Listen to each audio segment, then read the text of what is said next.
I'm an ex-trad wife. I work 3 minimum wage jobs to just pay my rent. I'm an ex-trad wife. I'm 15 years away from retirement and my bank account is currently overdrawn by $200. I'm an ex-trad wife. I live in my uncle's guest house because no money, no credit, no job history. I had a sucky divorce attorney and my ex is a deadbeat. I could buy myself $500 jeans, diamond tennis bracelets. We had boats and RVs and whatever I wanted. And it never bothered me once that my financial security was dependent on that man being in love with me.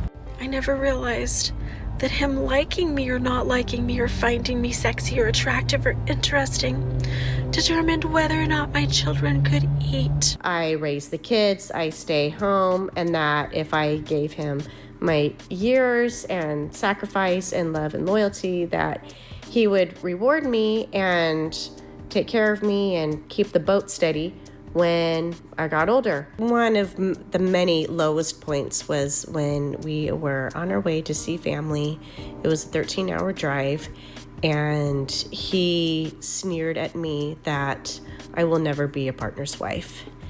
And that was a couple of years before I was discarded for his mistress. And during the period of that discard, he said, no man will want a mother of 4 kids, his 4 kids, mind you, in her 40s.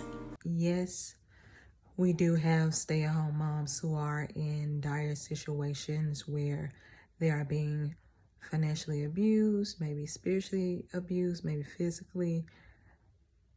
And that narrative is very real. I want us to be careful, and we have to be careful not to paint all stay-at-home moms with such a broad brush, because there are girls and young women out there who have a desire to be married, who have a desire to be at home with their children, and it does them a disservice if they're only seeing one side of the story. Yes, being a stay-at-home mom is not an easy task. It takes a lot of sacrifice when it comes to being a stay-at-home mom.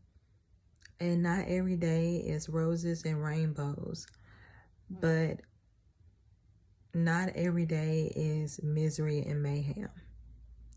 And we have to be willing to give a balanced perspective. For young women coming up, they have a full scope of what motherhood is, about what it means to be a wife, about what it means to be devoted to your household.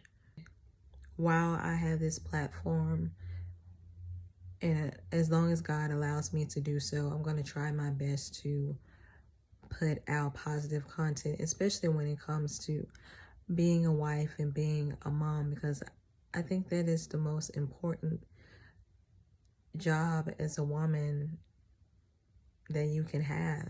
You are replaceable at that job, but you are not replaceable in your home. You are not replaceable with your kids. And if you are a working mom and you're feeling a tug in your heart to stay home or to come home, to be at home with your kids, I encourage you to not ignore that tugging on your heart. Maybe that's the Lord calling you to come back home.